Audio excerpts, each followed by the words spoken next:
Women who aspire to marry for money are delusional. A man is going to pluck you from obscurity, from the town that you hate, from the job that you hate, and he can fundamentally change your life. This says a man will not pluck you from obscurity. Okay. About a year ago, I posted a video saying women who marry for money are corny. I got fried on the internet. However, like many great philosophers, I think my ethos was just a touch too early for the times. Okay, so first of all, let me say this. Women who are looking to marry for money, 9 times out of 10 are broke. If that is your primary reason for marrying somebody or seeking out relationships, to me, you're already showing what time it is and you're already giving me indication of the background that you're coming from. Women who have money, have their own careers, or are comfortable there, are looking for more meaning. They're looking for something more valuable. This is why you consistently see like billionaires, multimillionaires, billionaires who will get with people who make less money than them. Taylor Swift, anybody? And again, I'm not saying that she's obviously Travis Kelce's successful, but she makes a lot more money. You know, she makes more money than him. Rihanna, again, A$AP Rocky, he's successful, but she makes more money than him. Serena Williams, again, her husband, you know, he's successful in his own right. She makes more money than him. Kelly Rowland, she's with a man who's successful. She makes more money than him. So like I said, even if we look in celebrity examples, you'll see women who are very wealthy, they may end up marrying or getting with a man that has less money, that has less status, whatever. And that's because they don't need their money. They're looking for something more meaningful. They're looking for real love, companionship, partnership, as some might to say, just a sense of protection, just someone that they love. So if your primary reason for getting in a relationship is money, that's because you don't have it. Okay, let's just be very clear about that. I think the internet is now ready to hear my side. However, instead of saying women who marry for money are corny, I'm going to say women who aspire to marry for money are delusional. And I'll point out 3 main delusions. I know this from lived experience. I went to one of those fancy New England prep schools. I went to a top 12 school. I had interned in banking. A lot of my friends work in banking. I've worked in tech. I've worked in finance, blah, blah, blah, blah, blah. Yeah, and see, and that's another thing that I said too. Either you've grown up with resources or access to resources, or you've been in those spaces, you actually know how the real world works. And a lot of these ideas around hypergamy and leveling up and like getting wealth is actually not based upon real life. And again, it's based upon, in my opinion, a broke girl's understanding of how luxury living is. A broke girl's understanding of what it means to be in the upper class. It's like a fantasy that someone who was poor or who didn't grow up with resources creates in their head that's actually not connected to how the class works. And so that's why when you look at a lot of these like hypergamy stuff and these hypergamy coaches, it's just like, all y'all broke. Because like life doesn't work like this in reality.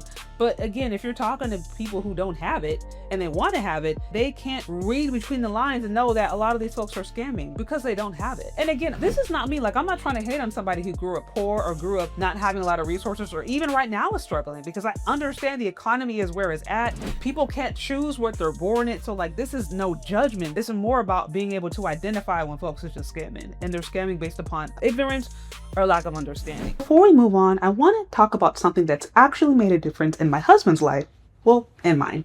And that is skincare. I had been searching for months trying to find a good skincare routine that would work for him, that was quick and easy to follow, but also effective. But honestly, I got overwhelmed by the amount of products online, and many of them seemed like they were geared towards women. So I was really excited when I found out about Tiege Hanley. My husband has only been using it for about a week now, but he's already noticing a difference. After using the exfoliating scrub, he literally said he could see dead skin coming off that he didn't even know was there. His skin is already looking smoother and cleaner, and I love that the routine is simple and quick. And ladies, if you've been wanting your husband or boyfriend to actually take care of his skin without you having to build an entire routine or regimen, this is honestly perfect for that too. It's simple, quick, and made specifically for him. Not to mention, it's actually effective. I definitely recommend starting with the level 1 system. You get a face wash, an exfoliating scrub, AM moisturizer with SPF, and a PM moisturizer, or a nighttime moisturizer. It literally takes like 2 minutes. No guessing, no overthinking, simple, done. And if you want, you could even upgrade to an eye cream or super serum for anti-aging if that's your thing. They've already sold over 3 million boxes and have thousands of 5-star reviews from guys all over. Because when your skin looks better, let's be honest, you feel better. So if you've been ignoring your skincare, this is probably your sign. Click the link below to get 40% off of your first box plus a free gift for a limited time. Try it for yourself. I really think you'll see the difference.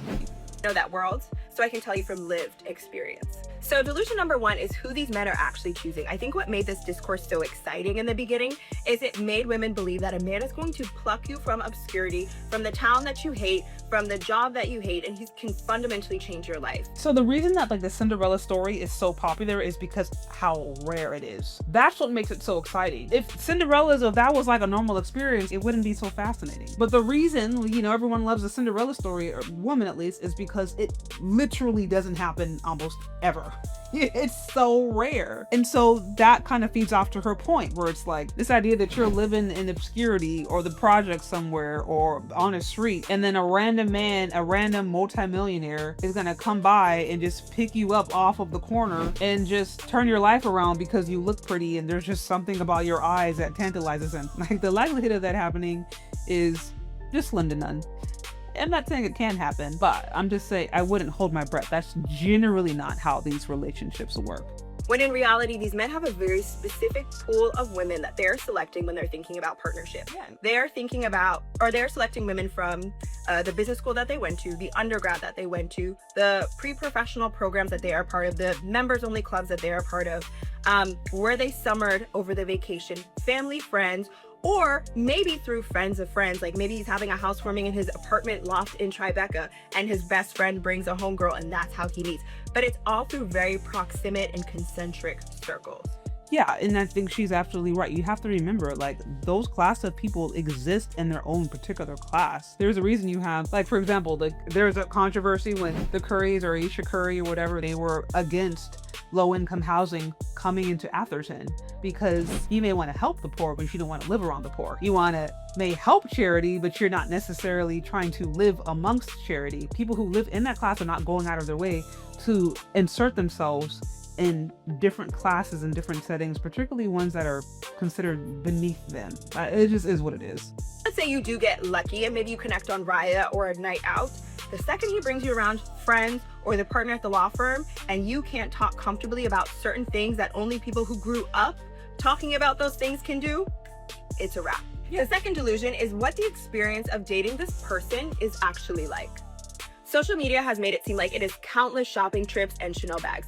The reality is, whether you're dating someone who inherited wealth, who is creating their own wealth, athlete, entertainer, they're always traveling, they're always on the road, they're always working. They have zero time to pay attention to you. It is an extremely lonely relationship. Essentially, you are effectively single with some moments of partnership. Their priority is and will continue to be work.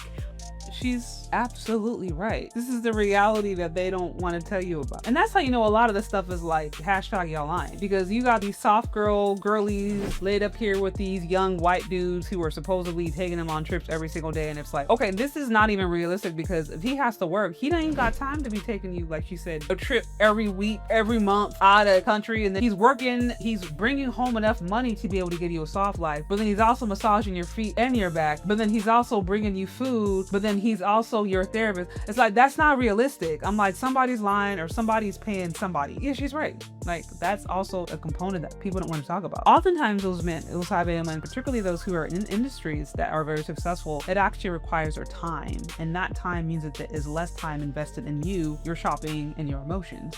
Also, this sort of like attention-seeking behavior that you could get away with someone who wasn't as focused on their career cannot happen.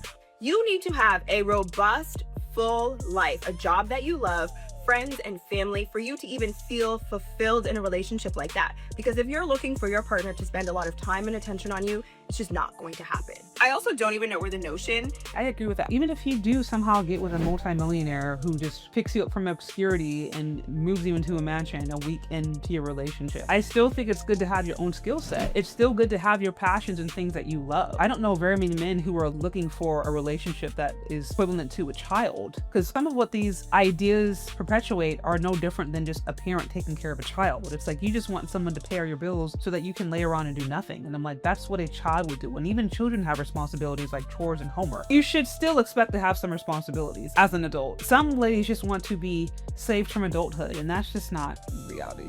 These finance tech bros are out here spending money and buying Chanel bags. They must have the best PR on the planet. They work for their money. They are some of the cheapest people you will ever meet. And I don't even mean that in a pejorative sense, but I mean that in like, when you have to earn your, like, spend 15 hours at a desk in order to earn your money, you are not going to spend that on a Chanel bag on a girl that you met 2 weeks ago. No. And I think that's another thing. I think a lot of people conflict. No, the whole 2 weeks, no, absolutely no way. Now maybe your wife or like your fiance, somebody that you're close to, but you're not about to just, you know, unless you're like into some sugar daddy, sugar baby stuff, and if you're into that phase of your life, which even then, those are probably likely the dudes who are a little bit older. Outside of that, you're not doing that. And I would not advocate for any of you guys being sugar babies at all. Experiences that they might have with like athletes and entertainers, with people who work in corporate tech finance, it's not the same. And the third delusion is, I think a lot of people grossly overestimate how much money you will get in alimony or child support. So women, I am telling you this from insider experience. The easiest and less painful way to become a millionaire and have that soft life is to do it yourself. Well, I don't know that I would say that the easiest and best way to have a soft life is to build it yourself, because while that may sound idealistic, and for her particular experience, given her background, given the access that she's had to schools and probably positions of wealth, she's had experiences that most Black women will never have. So speaking from her own experience, okay, but your typical Black woman, their way of becoming a millionaire is not going to be by them getting it out the mud. That's just not how it works. I mean, historically, wealth building to this day is still connected to the institution of marriage. It just is. If you look at the wealthiest people in America, period, and even in Black America, it still tends to be married couples. Married couples that stay together especially tend to have the most amount of wealth and assets. So while I can understand her ideas, and I certainly agree with a lot of the different observations she's made, I can't say I agree with the conclusion. But anyways, y'all, what do y'all think about this whole thing? Let me know your thoughts down in the comment section. Thank you so much for listening if you've gotten this far, and we'll talk later. Bye.